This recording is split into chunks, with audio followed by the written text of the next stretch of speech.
সালাম ও শুভেচ্ছা প্রিয় দর্শকবৃন্দ। আজকে আমরা আপনাদের জন্য নিয়ে এসেছি একটি বাংলা ওয়েব ফিল্মের এক্সপ্লেনেশন ভিডিও। ফিল্মটির নাম হাইড অ্যান্ড সেক, যার বাংলা করলে দাঁড়ায় লুকোচুরি। এক সুপারস্টার নায়কের এঙ্গেজমেন্টের দিনে এক নারীর আত্মহত্যার চেষ্টা করার ঘটনার ইনভেস্টিগেশন করতে নেমে এক নারী সাংবাদিক উদ্ঘাটন করে সমাজের এক নিকৃষ্ট ও নিষিদ্ধ অধ্যায়। এই গল্প নিয়েই মূলত এই ওয়েব ফিল্মটির কাহিনী এগিয়ে গেছে। শুরুতেই আমরা দেখতে পাই বিখ্যাত সিনেমার নায়ক ইমতিয়াজের এঙ্গেজমেন্ট হচ্ছে একজন বিখ্যাত প্রডিউসারের মেয়ে মিথিলার সঙ্গে। ইন্ডাস্ট্রির একজন সুপারস্টারের এঙ্গেজমেন্ট প্রোগ্রাম হওয়াতে অনেক ভিআইপি লোকজনের সাথে সেখানে এসেছে অনেক সাংবাদিকও, যাদের মধ্যে আছে নাদিয়া নামের একজন বিনোদন সাংবাদিক। ইমতিয়াজ খান একজন সুপারস্টার। তার 15 বছর ক্যারিয়ারে অনেক হিট সিনেমাই তিনি উপহার দিয়েছেন দর্শকদের, কিন্তু শেষ কয়েক বছর তার সবগুলো সিনেমা হয়েছে ফ্লপ। ক্যারিয়ার বাঁচানোর জন্য সামনে তিনি অভিনয় করছেন পরাণের পরাণ নামের বিগ বাজেটের একটি সিনেমা। সেই সিনেমার প্রডিউসারের মেয়েকে তিনি বিয়ে করছেন এখন। আগামী সপ্তাহে মুক্তি পাবে সেই সিনেমাটি। সিনেমার প্রমোশনের জন্যই মূলত এত তাড়াহুড়া করে এঙ্গেজমেন্টের প্রোগ্রাম আয়োজন করা। যখন শহরের এক কোণে ইমতিয়াজের এঙ্গেজমেন্টের প্রোগ্রাম হচ্ছিল, ঠিক সেই সময়ে অন্য কোণে একটি নাইট ক্লাবে ড্রাঙ্ক হয়ে সময় পার করছিল নায়ক ইমতিয়াজের কথিত প্রাক্তন প্রেমিক রাশা। বার থেকে মাতাল অবস্থায় গাড়ি চালাতে চালাতে ভয়ঙ্কর অ্যাক্সিডেন্ট করে বসেন তিনি। সাংবাদিক নাদিয়ার বস রুবায়েত খবরটা পেয়েই নাদিয়াকে ফোন করে জানায় এবং এঙ্গেজমেন্ট অনুষ্ঠানে নাদিয়াকে এই অ্যাক্সিডেন্টের বিষয়টা নিয়ে নায়ক ইমতিয়াজকে প্রশ্ন করতে আদেশ করে। নাদিয়া সবার সামনে ইমতিয়াজকে তখন তার কথিত প্রেমিকা রাশায়ের দুর্ঘটনা সম্পর্কে প্রশ্ন করে। যদিও ইমতিয়াজ সরাসরি রাশার সঙ্গে তার কোনো রকম সম্পর্ক থাকার কথা অস্বীকার করে। নাদিয়া সবার সামনে তখন বিব্রত হয়ে পড়ে। তবে নাদিয়া বিষয়টিকে নিয়ে রং চড়িয়ে কোনো সংবাদ না করলেও অন্য নিউজ চ্যানেলের সাংবাদিক রুস্তম সুযোগটি রুখে নেয়। সবাই রাশার কার অ্যাক্সিডেন্টকে আত্মহত্যার প্রচেষ্টা হিসাবে দেখাতে থাকে। রাশার দুর্ঘটনাটি প্রেমিক ইমতিয়াজের এঙ্গেজমেন্টের হতাশা থেকে হয়েছে বলে তারা সংবাদ ছড়াতে থাকে। এই বিষয়টি দেখে নাদিয়ার বস রুবায়েত তাকে বকাঝকা করে, কারণ তার সংগ্রহ করা সংবাদ নিয়ে অন্য মিডিয়া ব্রেকিং নিউজ করে ফেলছে, অথচ নাদিয়া কিছুই করতে পারল না। আসলে নাদিয়া অনেকটা হলুদ সাংবাদিকতার বিরুদ্ধে ছিল। রাশা তখন ছিল হাসপাতালে লাইফ সাপোর্টে। নাদিয়া চিন্তা করে এর মধ্যেই নায়ক ইমতিয়াজের একটা ইন্টারভিউ নেবে সে। বিনোদন পাতায় কাজ করার সুবাদে সে সফল হয় ইন্টারভিউ নেয়ার ব্যাপারে। যদিও সেই ইন্টারভিউতে ইমতিয়াজের কিছু দম্ভ ভরা কথা শুনে আমরা বুঝতে পারি কয়েক বছর হিট সিনেমা না দিলেও নিজেকে সে এখনও দেশের সেরা সুপারস্টার মনে করে।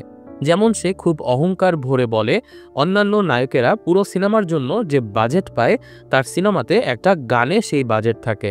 কথা প্রসঙ্গে নাদিয়া রাশার কথা তুললে ইমতিয়াজ জানায় রাশার সঙ্গে তার কোনো সম্পর্ক ছিল না। তার কাছে রাশা আর একটা পাগল ফ্যান ছাড়া আর কিছুই নয়। তবে ইমতিয়াজ যতই অস্বীকার করুক, সেদিন রাতে পুরো শহরে একটা ভিডিও ভাইরাল হয়ে যায়। যে ভিডিওতে দেখা যায় হোটেল রুমে নায়ক ইমতিয়াজ এবং রাশা বেশ ঘনিষ্ঠ অবস্থায় বিছানার ওপর বসে আছে। মুহূর্তের মধ্যে বিষয়টি মিডিয়ার খোরাকে পরিণত হয়।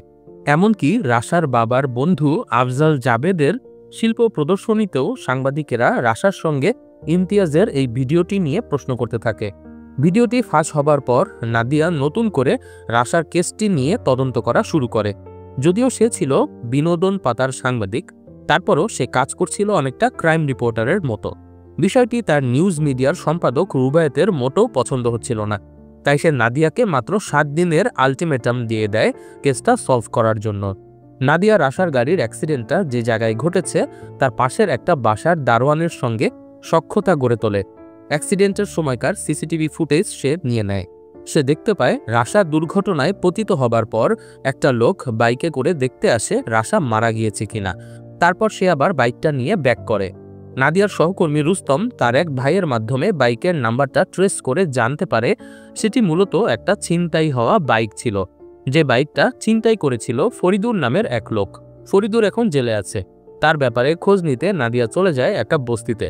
সেই বস্তিতে ফরিদুরের বাড়িতে গেলে তার স্ত্রীর কাছ থেকে নাদিয়া জানতে পারে ফরিদুর এই বাইকটা ছিনতাই করে হেলাল নামের এক লোকের কাছে বিক্রি করে দিয়েছে। এদিকে ইমতিয়াজ আর রাশার সেই ভিডিওটা ভাইরাল হবার পর থেকে রিয়্যাক্ট করা শুরু করে তার বাগদত্তা মিথিলা। শুটিংয়ের ফাঁকেই সে ইমতিয়াজকে এই ভিডিওর ব্যাপারে প্রশ্ন করে। ইমতিয়াজ সব ঘটনাই অস্বীকার করে জানায় সেদিন রাতে তার সঙ্গে দেখা করতে রাশা এসেছিল। আর 10টা ফ্যানের মতোই সে রাশাকে হোটেল রুমে কিছু সময় দিয়েছে, এর বেশি কিছুই তাদের মধ্যে হয়নি। এদিকে হাসপাতালে রাশার জ্ঞান ফিরে আসে। কয়েকটি অপারেশনের পর ডাক্তার তাকে সংকটমুক্ত বলে ঘোষণা করে, কিন্তু একটা টেস্টের রিপোর্ট দেখে ডাক্তারের মনে কিছু সন্দেহ হয়। সে তখন রাশার আলট্রাসোনোগ্রাম করায় এবং রিপোর্টে দেখা যায় যে রাশা প্রেগন্যান্ট। রাশার মা বাবা সহ অন্য সবাই সন্দেহ করে এর জন্য দায়ী ইমতিয়াজ। যেহেতু রাশা প্রেগন্যান্ট হয়ে পড়েছে, তাই তারা ভাবছিল এবার ইমতিয়াজকে চাপ দেবে রাশাকে বিয়ে করার জন্য। কিন্তু রাশা সেটা চাইছিল না। সে খুবই নীরব হয়ে পড়েছিল এবং চাপের মুখেও কারো কোনো কথার উত্তর দিচ্ছিল না সে।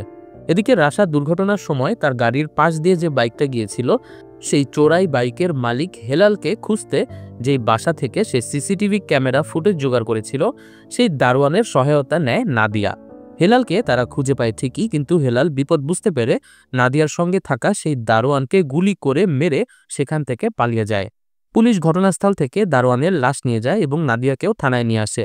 নাদিয়াকে ছাড়িয়ে নিতে থানায় আসে তার বস রুবায়েত। এমনিতেই সে নাদিয়ার এরকম অনুসন্ধান করা পছন্দ করছিল না। তার উপরে থানায় এসে নাদিয়াকে ছাড়িয়ে নেওয়ার পর থেকে তার আচরণ বদলে যায়। রুবায়েত নাদিয়াকে অফিসে নিয়ে বিভিন্ন ইঙ্গিতপূর্ণ কথা বলতে থাকে, বোঝাতে থাকে তার সঙ্গে বিশেষ সম্পর্ক না রাখলে নাদিয়াকে সে আর চাকরিতে রাখবে না। নাদিয়া তার বসের হ্যারাসমেন্টের প্রতিবাদ করে এবং অফিস থেকে বের হয়ে যায়। এদিকে রাশা প্রেগন্যান্ট হওয়ার খবর ছড়িয়ে পড়ার পর আরও ক্ষুব্ধ হয়ে ওঠে মিথিলা। সে এই ঘটনার জন্য ইমতিয়াজকে দায়ী করতে থাকে। ইমতিয়াজ অবশেষে তার সঙ্গে রাশার সম্পর্কের কথা স্বীকার করে। আসলে রাশা একসময় তার প্রতি অনেক দুর্বল হয়ে পড়েছিল। ইমতিয়াজেরও রাশার প্রতি ভালো লাগা কাজ করত। একদিন সুযোগ বুঝে সে রাশাকে নিজের হোটেল রুমে নিয়ে আসে। ইমতিয়াজের মনে কুচিন্তা ছিল, তাই সে আগেই নিজেদের অন্তরঙ্গ মুহূর্ত ক্যামেরাতে বন্দি করে রাখার জন্য মোবাইলে ভিডিও চালু করে উপরে লুকিয়ে রেখেছিল। রাশা এটা জানতো না, তাই ইমতিয়াজ ঘনিষ্ঠ হতে চাইলে শুরুতে সে বাধা দেয়নি। কিন্তু কিছু সময় পরে হঠাৎ করে মোবাইলটা উপর থেকে নিচে পড়ে যায়। তখন রাশা বুঝতে পারে ইমতিয়াজের দুরভিসন্ধি। এরপরেই রাশা ইমতিয়াজের সঙ্গে ব্রেকআপ করে চলে আসে। সব কথা স্বীকার করে ইমতিয়াজ মিথিলাকে জানায় সে রাশার সঙ্গে সম্পর্কের কথা আগে মিথ্যে বললেও সত্যি বলতে সেদিন হোটেলে তাদের মধ্যে এর চেয়ে বেশি কিছু হয়নি। তাই রাশার প্রেগনেন্ট হবার সাথে ইমতিয়াজের কোনো ভূমিকা নেই।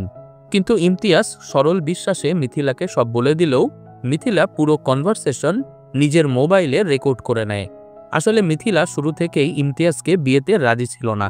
মূলত তার বাবার চাপে পড়ে সে এই বিয়েতে রাজি হয়েছিল। সে এখন তার বাবাকে এই রেকর্ডিং শুনিয়ে বিয়ে ভেঙে দেবার প্ল্যান করে। এদিকে নাদিয়া অফিস থেকে বের হয়ে খুঁজতে থাকে সেই হেলালকে। নৌকায় করে হেলালের বস্তিতে গিয়ে বিভিন্ন জায়গায় খুঁজতে থাকে সে হেলালকে। চুরি হয়ে যাওয়া হোন্ডাটিকে সে খুঁজে পায় হেলালের বাড়িতে। এমন সময় নাদিয়া একটি ছেলেকে তাকে ফলো করতে দেখে ধরে ফেলে। ছেলেটির কাছ থেকে নাদিয়া জানতে পারে হেলাল আসলে একজন রোহিঙ্গা। আগে গুটির ব্যবসা করত, এখন চোরাই মাল কেনাবেচা করে। ছেলেটির কাছ থেকে হেলালের ঠিকানা নিয়ে নাদিয়া তাকে ধরে ফেলে। তবে আশ্চর্যজনকভাবে হেলাল পালানোর কোনো চেষ্টা করে না। সে জানায় তাকে কেউ একজন রাশার ওপর নজর রাখার জন্য ভাড়া করেছিল। তবে কে তার পরিচয় সে জানে না। শুধু জানে 1 সপ্তাহ পর পর সে হেলালকে একটা হোটেলে ডাকে মাদক কেনার জন্য। নাদিয়া হেলালকে নিয়ে সেই হোটেলে চলে আসে। তবে হিচম্যান হেলালের এভাবে নাদিয়ার কথা মতো হোটেলে চলে আসার উত্তর এখন পাওয়া যায়। হেলাল মূলত নাদিয়াকে ফাঁদে ফেলতে এখানে নিয়ে এসেছে। একা পেয়ে নাদিয়াকে পেছন থেকে আঘাত করে অজ্ঞান করে ফেলে হেলাল। এরপর নাদিয়াকে বেঁধে ফেলে টর্চার করতে থাকে সে। আর আমরা দেখতে পাই এসব কিছুর পেছনে কোনো একজন মহিলা আছে, যে হেলালকে নিয়োগ করেছিল নাদিয়াকে ধরে আনার জন্য। মহিলাটি কে সেটা আমরা একটু পরেই জানতে পারবো। হেলাল নাদিয়াকে টেনে নিয়ে আরেকটা রুমের বাথটাবে ফেলে রাখে। তারপর হেলাল চলে যায় তার নতুন মিশনে।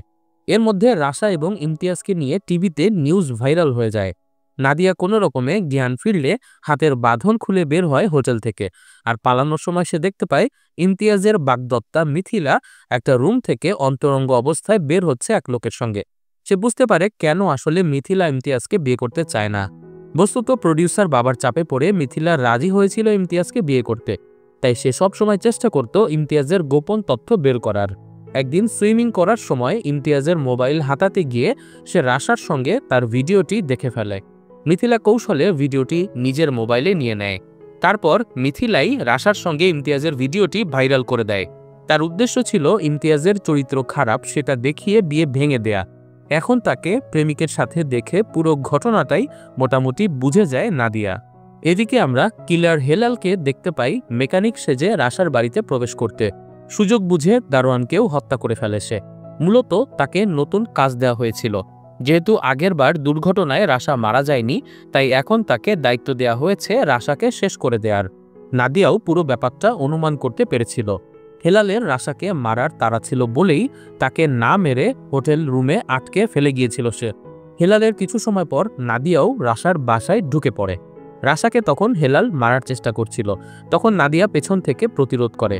পরে দুজন মিলে হেলালকে ধরাশায়ী করে ফেলে তারা। সেদিন ছিল রাশার বাবার বন্ধু আফজাল জাবেদের আর্ট এক্সিবিশন। রাশার বাবা মা সহ আরও অনেকেই সেখানে উপস্থিত ছিল। মিডিয়ারও ছিল সরব উপস্থিতি। আফজাল জাবেদকে সবাই জানত একজন শিল্পী, সমাজকর্মী এবং দানশীল ব্যক্তি হিসাবে। রাশার বাবার ঘনিষ্ঠ বন্ধু ছিলেন তিনি। দুজনে মিলে শুরু করেছিলেন গ্রুপ অফ কোম্পানিজের ব্যবসা। কিন্তু 6 বছর আগে রাশার বাবার ফ্যাক্টরিতে আগুন লাগে। মুহূর্তের মধ্যে এলোমেলো হয়ে যায় তার ব্যবসা। দেনায় পড়ে একদিন তিনি গলায় দড়ি দেবারও চেষ্টা করে ফেলেন। এরপর তার পাশে এসে দাঁড়িয়েছিল তার এই বন্ধু আফজাল জাবেদ। সে সময় তার ব্যাংক লোন পরিশোধ করার পাশাপাশি এখন পর্যন্ত রাশাদের সংসারে টাকা দিয়ে সাহায্য করে যাচ্ছিলেন তিনি। রাশার পরিবার আফজালকে নিজেদের ত্রাণকর্তার মতো দেখত এবং এত বছর ধরে তাকে মাথায় তুলে রেখেছিল তারা। কিন্তু আজ এই অনুষ্ঠানে নাদিয়া রাশাকে নিয়ে এসে সবার সামনে আফজাল জাবেদের আসল চেহারা উন্মুক্ত করে দেয়। রাশা বাবা মায়ের অনেক আদরের মেয়ে ছিল। পড়াশোনার পাশাপাশি আবৃত্তিতে সে ছিল বেশ দক্ষ। কিন্তু তার বাবার ব্যবসায় ধস নামার পর তাদের পরিবার কিছুটা বিপর্যস্ত হয়ে পড়ে। সে সময়ে টাকা দিয়ে সাহায্য করায় তারা আফজাল জাবেদের প্রতি খুবই কৃতজ্ঞ হয়েছিল। সেই সুবাদে আফজাল প্রায়ই তাদের বাড়িতে যাওয়া আসা করত। আর 5 বছর আগে এক রাতে রাশা বাসায় একা থাকার সুবাদে আফজাল তাদের বাড়িতে এসে রাশাকে ধর্ষণ করে নিজের কাম চরিতার্থ করে। এরপর গত 5 বছর রাশাকে সে ভোগ করে এসেছে। কিশোরী রাশা বাধা দিতে পারেনি, কারণ আফজাল ভয় দেখাতো তাকে যে তার কথা না শুনলে সে তাদের অর্থ সাহায্য করা বন্ধ করে দেবে। আর ব্যাংক লোনের চাপে পড়ে নিজের বাবার আত্মহত্যা করার ভয়ে রাশা এত বছর ধরে আফজালের এই কুকর্মের কোনো প্রতিবাদ করতে পারেনি। তবে সমস্যা হয়ে যায় যখন রাশা প্রেগন্যান্ট হয়ে পড়ে। বিষয়টি এতদিন জানত আফজালের স্ত্রী, কিন্তু সেলিব্রিটি স্বামীর ক্যারিয়ারের কথা চিন্তা করে তিনি মুখ বুজেছিলেন। তিনি বেশ কিছু নারী অধিকার সংস্থার সাথে জড়িত ছিলেন, অথচ স্বামীর এই কুকীর্তির কথা জানার পরও চুপ করেছিলেন বছরের পর বছর। রাশা প্রেগন্যান্ট এটা জানার পর তিনি হেলালকে ভাড়া করেন রাশাকে শেষ করে দেওয়ার জন্য। মদ্যপ রাশাকে প্রথমবার সিচুয়েশন ক্রিয়েট করে অ্যাক্সিডেন্ট করান তিনি। সেই ঘটনা নিয়ে নাদিয়া ইনভেস্টিগেট করা শুরু করলে তাকেও উঠিয়ে নিয়ে আসে সে। অ্যাক্সিডেন্টের পর আল্ট্রাসোনোগ্রাম শেষে সবাই জেনে ফেলে যে রাশা প্রেগন্যান্ট। তখন আফজাল সাহেবের স্ত্রী আরও বেপরোয়া হয়ে ওঠে। রাশাকে একবারে মেরে ফেলার জন্য হেলালকে তার বাসায় পাঠান তিনি। এইসব কথা রাশা এত বছর পর সাহস করে সবার সামনে বলে দেয়। তার উপর 5 বছর ধরে হয়ে আসা অত্যাচার, অবিচার সবকিছু নিয়ে সে একটা আবেগঘন বক্তব্য দেয়। সবকিছু রাশা ভরা মজলিসে ফাঁস করে দেওয়ার পরও পুরো ঘটনা মিথ্যে বলে দাবি করে আফজাল জাবেদ এবং তার স্ত্রী। কিন্তু উত্তেজিত জনতা বুঝে ফেলে আসল ঘটনা এবং তারা মারধর করা শুরু করে তাদেরকে। রচিত হয় এক মব জাস্টিসের গল্প। আফজাল জাবেদের পতনের মধ্য দিয়ে শেষ হয় হাইড অ্যান্ড সেক ওয়েব ফিল্মটি। মুভিটির শেষে আমাদেরকে দেয়া হয় একটি স্ট্রং মেসেজ। রাশার মতো আমাদের সমাজে অনেক মেয়ে শিশুকেই কিন্তু তাদের নিকটাত্মীয়, পারিবারিক বন্ধু বা পরিচিত জন দ্বারা নির্যাতনের শিকার হতে হয়।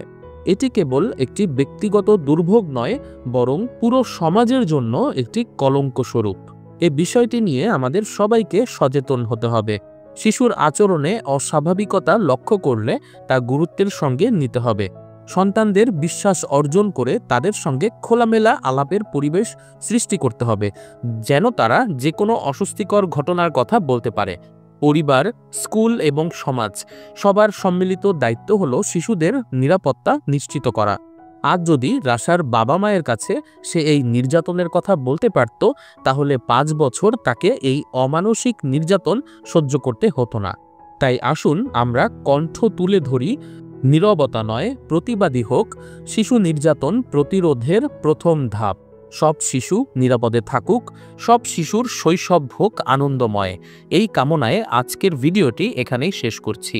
সবাই অনেক ভালো থাকবেন, সুস্থ থাকবেন, এই কামনায় বিদায়।